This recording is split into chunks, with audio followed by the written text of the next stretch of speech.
Welcome dear rockers, स्वागत है आपका प्रिंसेस मूवी में। मूवी की शुरुआत में दिखाते हैं कि हमारी हीरोइन प्रिंसेस को किसी बेहोशी की दवा देकर बेड पर लेटा रखा है और उसको बेहोश किसी और ने नहीं बल्कि उससे शादी करने वाले राजकुमार के घर वालों ने ही किया होता है। और इन्होंने ऐसा क्यों किया ये सब हम आगे देखेंगे। अब प्रिंसेस अचानक से अपनी आंखें खुलती है, फिर उठकर वो सोचती है मैंने शादी का जोड़ा पहना हुआ है लेकिन मेरे हाथों में हथकड़ी किसने बनाई। और तब उसको याद आता है कि कुछ लोगों ने मिलकर उसको बेहोशी की दवा दी थी और उसको बेड पर लेटा दिया था। तो यहाँ चल क्या रहा है ये देखने के लिए वो खिड़की से नीचे देखती है। वो देखती है कि उसको एक ऊंची इमारत में रखा गया है। फिर वो जाकर दरवाजा खोलने की कोशिश करती है लेकिन दरवाजे को भी बाहर से लॉक किया होता है। तभी वो किसी के वहाँ पर आने की आवाज को सुनती है। तब वो जल्दी से जाकर फिर से बेड पर बेहोश होने की तरह लेट जाती है और उस कमरे में दो सैनिक आते हैं। उसको देखकर वे कहते हैं अच्छा तो ये है राजकुमारी जो हमारे राजकुमार से शादी करने वाली है। फिर एक सैनिक कहता है कि मैंने आज तक राजकुमारी को इतने करीब से कभी नहीं देखा। तो दूसरा सैनिक कहता है देखो तुम जो भी कर लो लेकिन अगर ये जाग गई तो हम बड़ी प्रॉब्लम में फंस जाएंगे। और तब वो कहता है ठीक है जो होगा देखा जाएगा। और ये कहकर वो प्रिंसेस के एकदम करीब आकर उसको किस करने की कोशिश करता है। और तब वो अचानक उठ जाती है और अपने सर से जोर से उस सैनिक को मार देती है। उसके हाथों में हथकड़ी होती है तो ये सोचते हैं कि अरे वो कर क्या लेगी। फिर वो ऐसा करती है जो कभी किसी ने सोचा नहीं होगा। वो अपने अंगूठों को मोड़ लेती है और हाथों में से हथकड़ी निकाल देती है। फिर उन मुड़े हुए अंगूठों को फिर से ठीक कर देती है और उसके बाद वो उस हथकड़ी से ही उन दोनों की बैंड बजा देती है। और तब वो सैनिक उसको धक्का देकर नीचे गिरा देता है और उसके हाथों से हथकड़ी को छीनने लगता है। तब प्रिंसेस उसी बहाने से उसे खींचकर नीचे गिरा देती है। और इस तरह आगे के हर एक एक्शन को अगर मैं एक्सप्लेन करता जाऊंगा तो बहुत समय लग जाएगा दोस्तों। और फिर ऐसे ही चलते एक समय पर वो अपनी हेयर पिन निकालती है और एक सैनिक की गर्दन में नोचने लग जाती है। उस हेयर पिन से नोच नोच कर अंत में वो उसके सर को एक खंबे पर पटक देती है और वो भी वहीं मर जाता है। अब ये देखकर दूसरा सैनिक बड़े गुस्से में आता है और कहता है मैं तुमको छोड़ने वाला नहीं। फिर उन दोनों के बीच फिर से एक जबरदस्त लड़ाई शुरू होती है। प्रिंसेस को खूब मारती है और उसी समय वो भी जरा मार खाती है। फिर एक समय आने पर वो उसको मारकर खिड़की से बाहर गिरा देती है और वो पानी में गिरकर मर जाता है। और जब तक वो थक कर बैठती है तब तक वहाँ पर किसी की और आने की आवाज आती है और तब वो एक बड़ा हथौड़ा लेकर उस सैनिक के सीने पर जोर से मार देती है। फिर उसे कई बार मार मार कर मार डालती है। और ये लड़ाई वो अपनी शादी के जोड़े पहन कर ही कर रही होती है। बताओ कितनी खतरनाक है ये तो एक शेरनी निकली। फिर वो अपने हाथों से हथकड़ी को निकाल देती है और मरे हुए सैनिकों को उठाकर बेड पर रख देती है और उस कमरे को ऐसा बना देती है जैसे कि वहाँ पर कोई घटना घटी ना हो। फिर उस सैनिक के हाथ से कमरे की चाबी लेकर वो दरवाजे को बाहर से लॉक कर देती है और चाबी को अपने पास वाले एक बड़े ड्रम में डालकर वहाँ से निकल जाती है। और उसकी ड्रेस भी उसको बहुत ही परेशान कर रही होती है। अरे शादी का जोड़ा पहनकर बेचारी क्या क्या करती। चुपके से वो यहाँ वहाँ भागने लगती है। फिर वो एक खिड़की से नीचे देखती है कि राजकुमार के आदमियों ने उस किंगडम पर कब्जा करके उसके परिवार को भी बंदी बना रखा है। वे उसकी माँ और पापा और बहन के हाथों पर हथकड़ियाँ लगाकर उन्हें बीच रास्ते पर बैठा देते हैं। फिर दिखाते हैं विलन राजकुमार को जिसका नाम जूलियस है और उसके साथ में जो चाबुक के साथ खड़ी है वो है मोइरा जो जूलियस की महिला सैनिक है। अब जूलियस प्रिंसेस के पापा यानी राजा से कहता है कि तुम्हारी दो बेटियां हैं और तुम्हें इस देश पर राज करने के लिए कोई बेटा ही नहीं है और इस वजह से मैंने तुम्हारी बड़ी बेटी से शादी करके इस देश के सिंहासन पर अपना हक जमाने का फैसला कर लिया है और इसके लिए तुम भी राजी हो गए थे। फिर शादी करने के लिए यहाँ आने पर तुम्हारी बेटी ने मना कर दिया और अब उसकी गलती की सजा तुम भुगतोगे। मैं तो यही चाहता था कि आप लोगों के आशीर्वाद से हमारी शादी हो जाए लेकिन तुम्हारी बेटी ने हाथ कर दिया और मना कर दिया तो अब मुझे उससे जबरदस्ती शादी करनी पड़ रही है और तुम सबको जेल में भेजकर सबके हाथों में हथकड़ी लगाकर मैं तुम्हारी बेटी से शादी करते रहूंगा। तुम लोग जो चाहे कर लो। फिर वो आदेश देता है कि सभी को ले जाकर जेल में बंद कर दो। और तब असल में क्या हुआ था इसका फ्लैशबैक दिखाते हैं। प्रिंसेस को इस शादी के लिए किसी तरह से राजी करवाकर उसे दुल्हन बनाकर ले आते हैं। फिर जूलियस कहता है मुझे ये शादी मंजूर है और मैं इस देश का शासन करने के लिए बिल्कुल तैयार हूँ। फिर जब प्रिंसेस से ये सवाल किया जाता है तब वो कहती है मुझे ये शादी नहीं करनी है और वहाँ से चली जाती है। इससे गुस्से में आकर जूलियस अपनी सेना के साथ उस पूरे किंगडम पर कब्जा कर लेता है और प्रिंसेस के परिवार उसके देशवासियों को बंदी बना लेता है। और यहाँ हर जगह जूलियस के सैनिक ही पहरा कर रहे हैं। वे लोग इस देश के कई लोगों को मार भी चुके होते हैं। फिर एक समय पर एक इंसान आता है जिसने हेलमेट पहन रखा होता है और उसका शरीर एक राक्षस के शरीर जैसा दिखता है और उसके साथ कौन लड़ाई करेगा सोचकर वो छिपने के लिए पानी में जाकर लेट जाती है। फिर वो इंसान में चला जाता है और प्रिंसेस पानी से बाहर आती है। फिर वो उस ड्रेस में से एक्स्ट्रा कपड़ों को फाड़ देती है ताकि उसको थोड़ा रिलैक्स फील हो। फिर वो धीरे से चलकर आने लगती है। अब यहाँ कोई नहीं है ये सोचकर चलते ही वहाँ वो हेलमेट पहना हुआ इंसान आकर खड़ा होता है। वो अपने एक हाथ से उसको उठा लेता है और पूछता है तुम बिस्तर पर होने के बजाय यहाँ वहाँ क्यों घूम रही हो। और तब वो जोर से उसके सर पर मारती है और नीचे गिरती है। फिर दोनों के बीच काफी लड़ाई भी होने लगती है। अब ये इंसान एक बड़ी चट्टान की तरह है और उसके सामने प्रिंसेस एक चींटी जैसी लेकिन वो उसको जबरदस्त टक्कर देती है और उसकी तलवार से बच भी जाती है। और फिर वो इंसान उसकी गर्दन को पकड़कर दीवार के पास ले जाकर मारने की कोशिश करता है। तब प्रिंसेस उसके हेलमेट को पकड़कर खींचते हुए उसको नीचे गिरा देती है और फिर वो दीवार पर चढ़कर सीधे उसके कंधे पर बैठ जाती है और उसके हेलमेट को घुमाती है। अब इससे वो सैनिक देख नहीं पाता और तब उसको यहाँ वहाँ घुमाकर भगाती है। फिर एक समय आने पर वो उसके हेलमेट को निकाल देती है और उसी हेलमेट से उसके पेट पर मार देती है और नोच नोच कर वो वहीं मर जाता है। अब फ्लैशबैक में और एक कहानी दिखाते हैं। बचपन में प्रिंसेस राजकुमारों की तरह हेलमेट पहनकर तलवारबाजी कर रही होती है और उसे ये तलवारबाजी सिखाने वाली कोई और नहीं बल्कि उसकी मेड होती है जो लड़ाई करना जानती है। उसका नाम होता है लिन और वही उसकी गुरु भी होती है। ये बात रानी जानती थी और उस समय रानी दूसरी बार प्रेग्नेंट भी थी और तब रानी ने उसको कहा था कि तुम जो चाहे सीख लो, लेकिन हमारे देश के लड़कों की नजरों से बचकर ये सब सीखना, ठीक है? और इसके बारे में तुम्हारे पापा को भी पता नहीं चलना चाहिए। उसकी माँ उसे सबसे छिपाकर लड़ाई सीखने के लिए सपोर्ट करती है और इसीलिए आज प्रिंसेस इतनी बहादुर बनी है और वीरांगनाओं की तरह लड़ाई कर रही है। अब यहाँ उस शूद्र की डेड बॉडी को लेकर आते हैं जिसे प्रिंसेस ने खिड़की के बाहर फेंक दिया था और वे जूलियस से कहते हैं कि ये हमारे सैनिक की बॉडी है जो पानी में मिली। तब जूलियस सेनापति से कहता है, हमने तो यहाँ के काफी सैनिकों को मार दिया है और बचे हुए सैनिकों को जेल में डाल दिया है। लगता है कोई छिपकर हमारे लोगों को मार रहा है। जाओ उसको ढूंढो और पकड़ कर लेके आओ। लेकिन वो ये नहीं जानता कि प्रिंसेस ही ये सब कुछ कर रही है और सेनापति भी उसका आदेश मान लेता है। असल में सेनापति और मोइरा की बिल्कुल भी नहीं बनती। अब प्रिंसेस के पास कोई आता है और प्रिंसेस को नॉर्मल लड़की समझकर कोई उसके करीब जाता है और पास आते ही प्रिंसेस उसे रस्सी से बांध देती है और फिर वहाँ रखे हुए धनुष से वो पीछे आने वाले इंसान पर बाण चलाती है। फिर वो उसे पूछती है कि मेरे पापा को कहाँ भेजा गया है, लेकिन उसको कुछ नहीं बताता। फिर वो एक बाण छोड़कर उसको डराती है और फिर पूछती है, तब भी वो कुछ नहीं कहता और फिर आखिर में उसको बाण चलाकर मारे डालती है। यहाँ सेनापति एक मोटे सैनिक से कहता है, तुम जाकर प्रिंसेस के कमरे में चेक करो कि वहाँ वो सुरक्षित है या नहीं। और अब वो बड़ी मेहनत से ऊपर चढ़ते हुए जाता है। अब क्योंकि प्रिंसेस बचपन से उस महल में पली बड़ी है, इसलिए वो वहाँ के रास्तों को बड़ी अच्छी तरह से जानती है। अब उन सैनिकों को मारने वाले इंसान को खोजने के लिए सभी सैनिक यहाँ वहाँ घूमने लगते हैं और तब प्रिंसेस उनकी नजरों में ना आकर छुपके से किसी खुफिया रास्ते से किसी कमरे में आती है। फिर देखती है कि वो सैनिक उसके कमरे में से कीमती चीजों को चुरा रहे होते हैं और फिर वो उनके बीच में से किसी के देखने से पहले ही जल्दी से भागती हुई जाती है और दूसरे खुफिया रास्ते से निकल जाती है। ये दिखने में तो एक दीवार की तरह होती है, लेकिन असल में वो एक सीक्रेट रास्ता होता है और फिर वो उस रास्ते से बाहर निकलती है और अपने कमरे में आ जाती है और वो अंदर आकर अपने बेड के नीचे रखी हुई अपनी फेवरेट तलवार निकालती है। फिर एक फ्लैशबैक दिखाते हैं जिसमें प्रिंसेस लिन के साथ बढ़िया तरीके से लड़ाई कर रही होती है और प्रिंसेस के साथ लड़ाई के लिए एक और इंसान आया होता है जिसका नाम काय है और ये लिन का ही गुरु है जिसने लिन को लड़ाई सिखाई होती है। वो यहाँ ये चेक करने के लिए आया होता है कि अब लिन लड़ाई करने के लिए पूरी तरह से तैयार है या नहीं और प्रिंसेस भी दोनों के साथ बढ़िया लड़ाई कर रही होती है और सबसे बड़ी वीरांगना होने का नाम कमा लेती है। इसके तोहफे के तौर पर काय उसको एक तलवार देता है और यही वो तलवार है। यहाँ राजा के कमरे में जूलियस और मोइरा के बीच रोमांस चल रहा होता है। कमरे के बाहर प्रिंसेस अपनी तलवार के साथ जूलियस को खत्म करने के लिए बिल्कुल तैयार रहती है और जूलियस के पास आते ही वो तलवार से उसके पेट पर मारने की कोशिश करती है, लेकिन वो वहीं खड़ा होता है और तलवार उसको नहीं लगती। फिर अगली बार वो उसके सर पर एम करते हुए मारने की कोशिश करती है, लेकिन इस बार भी वो चूक जाती है और तब एक सैनिक आकर जूलियस से कहता है कि राजा उससे मिलना चाहते हैं। यहाँ ये मोटू सैनिक ऊपर वाले कमरे के पास पहुँच जाता है और दरवाजा खोलने की कोशिश करता है, लेकिन वो तो बाहर से लॉक्ड है। अब इसकी चाबी के लिए कहाँ जाना होगा।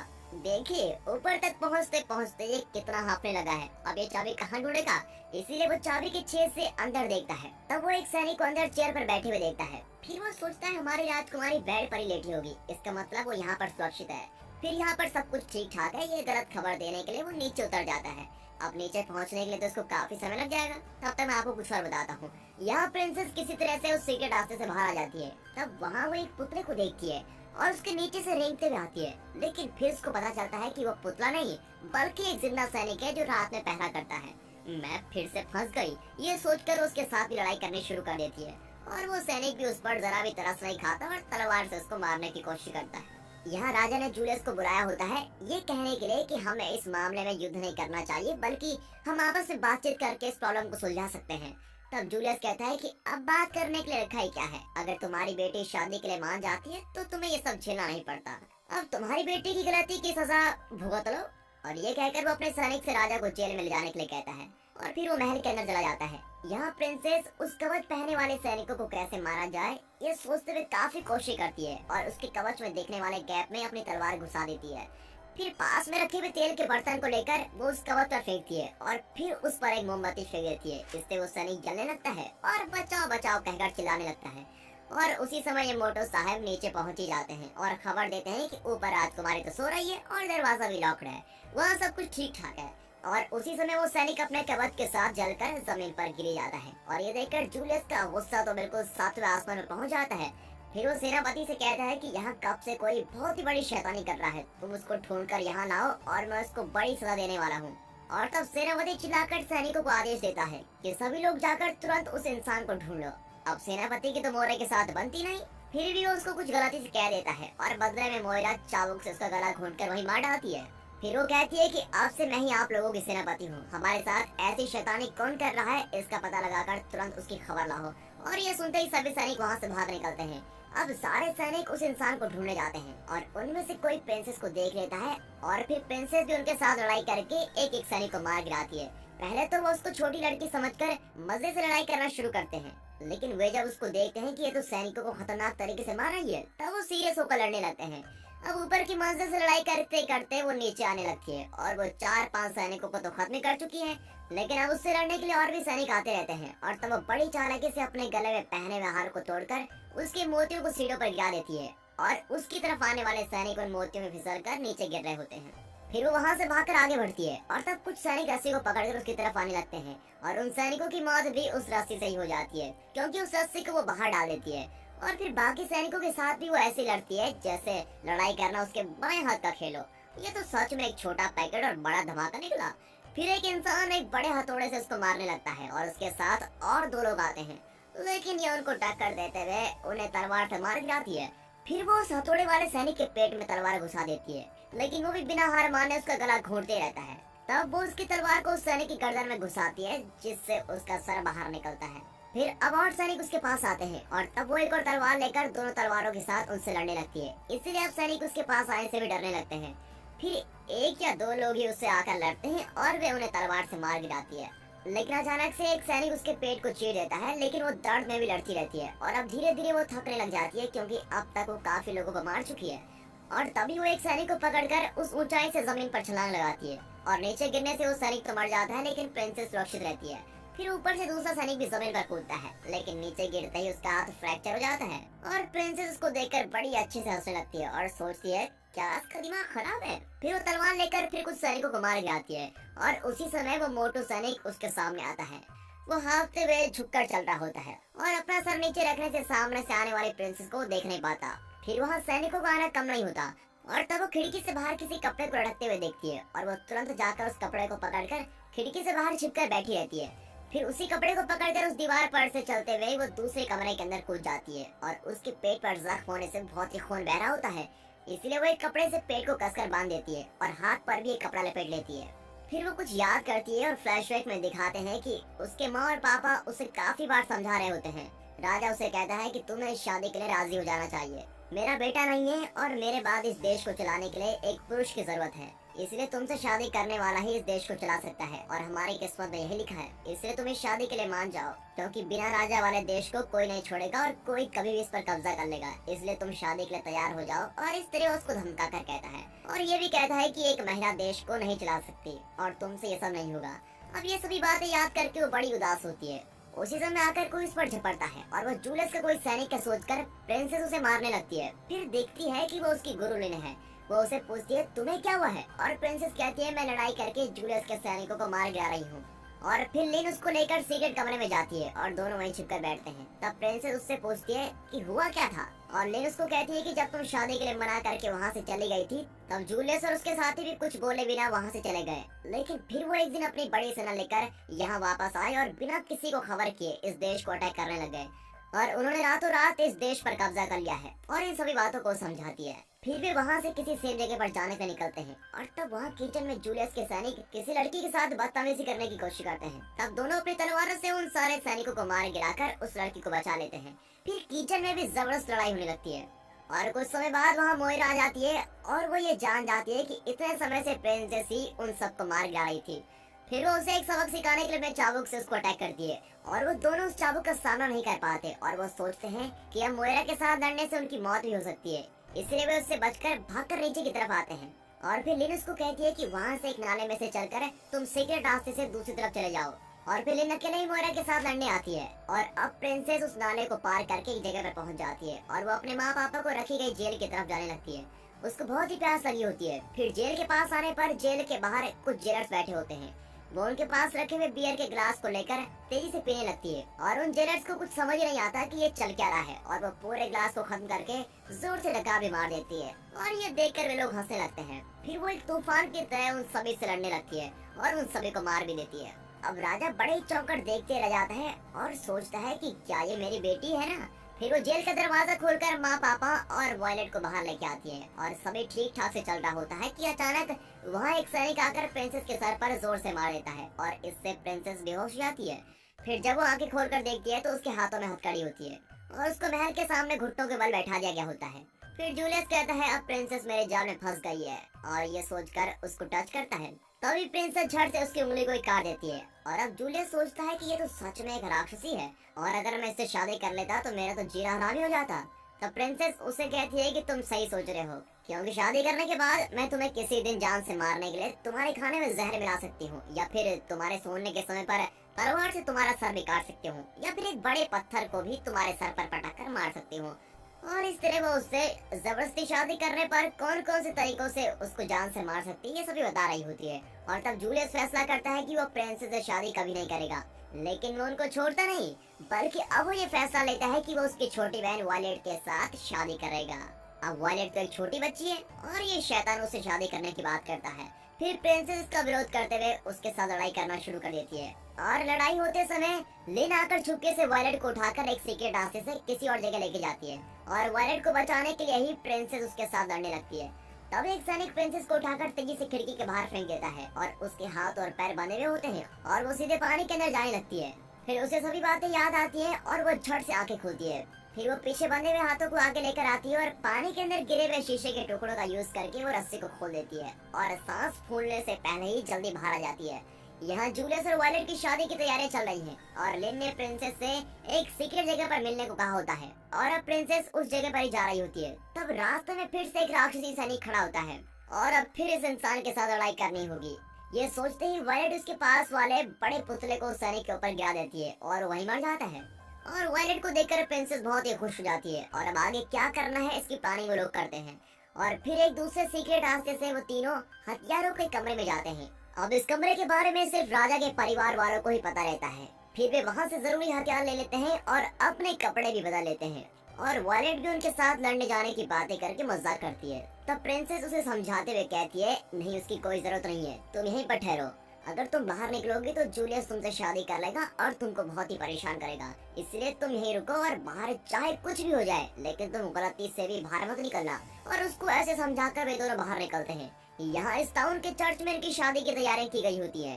प्रिंसेस के घर वालों के हाथों को बांधकर उन्हें भी वहाँ लाए होते हैं और जूलियस आकर उनके सामने खड़ा होता है और वॉयलेट के आने का इंतजार कर रहा होता है। वो उनसे कहता है कि मेरे सैनिक जल्दी वॉयलेट को ढूंढ कर लेके आएंगे और मैं उससे शादी करूंगा। लेकिन तब तक प्रिंसेस युद्ध के लिए आ गई होती है और जूलियस के सैनिकों के साथ बढ़िया लड़ाई कर रही होती है।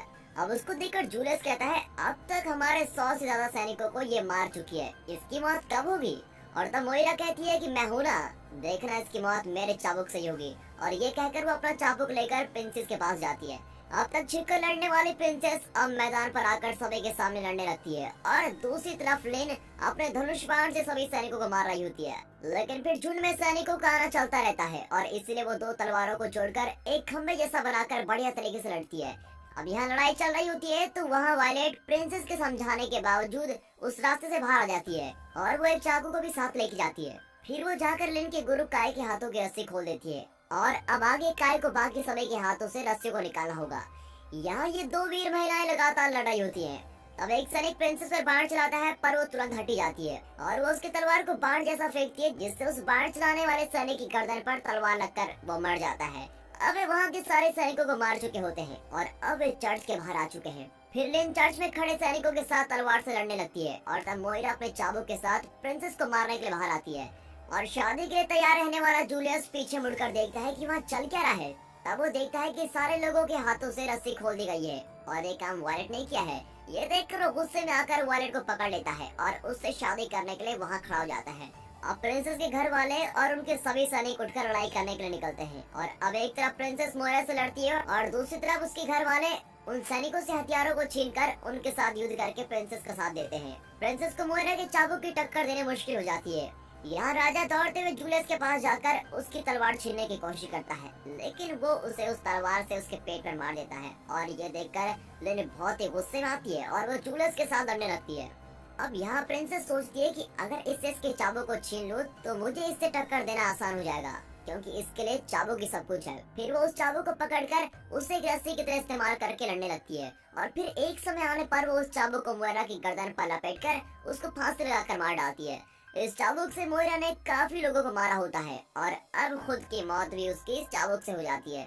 अब लेनी के साथ लड़ने के लिए और भी कई सैनिक आते हैं और उनसे लड़ते समय जूलियस पीछे से आकर उसके पेट पर तलवार मार देता है और ये देखकर प्रिंसेस बहुत ही गुस्से में उसके साथ लड़ाई करने लगती है। अब प्रॉब्लम ये होती है कि 100 से ज्यादा सैनिकों से लड़कर उन्हें मारने से प्रिंसेस बहुत ही थक चुकी है और अब दूसरी प्रॉब्लम ये है कि उसके शरीर में काफी जगह पर चोट भी आ गई होती है। लेकिन इन सब के बावजूद भी वो जूलियस का मुकाबला करने के लिए तैयार रहती है और उससे लड़ते समय जूलियस एक छोटे चाकू को उसके पैर में घुसा देता है। तुम एक लड़की हो और तुम रसोई घर में खाना पकाने के बजाय इस तरह तलवार लेकर घूम रही हो, तो तुम्हें अब मैं सबक सिखा कर रहूंगा। और ये कहकर वो उसको मारने जाता है। फिर वो उसकी गर्दन पकड़कर उसको बाहर लेके जाता है। तभी वो देखता है कि उसके सभी सैनिक वहाँ पर नहीं है, बल्कि वहाँ सिर्फ प्रिंसेस के घर वाले और उनके सैनिक ही मौजूद रहते हैं। और अब इसीलिए वो प्रिंसेस को मारे बगैर उसकी गर्दन पर तलवार रखकर उन लोगों से कहता है कि तुम्हारा ये देश आगे चलकर एक राजा के बिना रहेगा और इसका फायदा उठाकर कोई भी इस देश पर अपना कब्जा कर सकता है और तुम लोगों को अक्सर मौत का सामना करना पड़ेगा।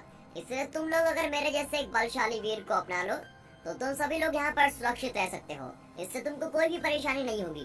तो क्या कहते हो सब? क्या तुम लोग मुझे अपना राजा बनाने के तैयार हैं? अब इस तरह बातें करते समय बीच में जब उसका ध्यान हटता है तभी प्रिंसेस उसकी तलवार छीन लेती है और बड़े फोर्स के साथ उसकी गर्दन को काट देती है और एक ही शॉट में उसका सर बिल्कुल अलग। अब ये सीन को देखकर सभी लोग तय करते हैं कि प्रिंसेस को ही इस देश की रानी बना दिया जाएगा और इस देश पर एक पुरुष से ज्यादा बेहतर तरीके से वो राज कर सकती है। अब बेटियों को कमजोर समझने वाला राजा खुद आगे आकर पूरे अधिकार के साथ ऐलान करता है कि प्रिंसेस ही इस देश पर राज करने वाली है। अब ये देखकर वहाँ के सभी लोग बड़े खुश होते हैं और ये सोचकर कि देश पर राज करने के लिए एक बेहतरीन और बढ़िया शख्स मिल गया है। और उसी समय ये मोटो साहब धीरे धीरे नीचे उतरकर वहाँ जाते हैं, यानी इतनी देर से वो ऊपर से नीचे आ रहा था, बताओ। और वहाँ आते ही सामने खड़ी प्रिंसेस को देखकर वो चिल्लाकर कहता है, राजकुमारी मिल गई, अब इसे क्या कहा जाए। फिर इसी के साथ ये मूवी यहाँ पर खत्म होती है। दोस्तों, अगर आपको ये मूवी इंटरेस्टिंग लगी हो और अच्छी लगी हो तो वीडियो को एक लाइक और चैनल को सब्सक्राइब भी कर दें।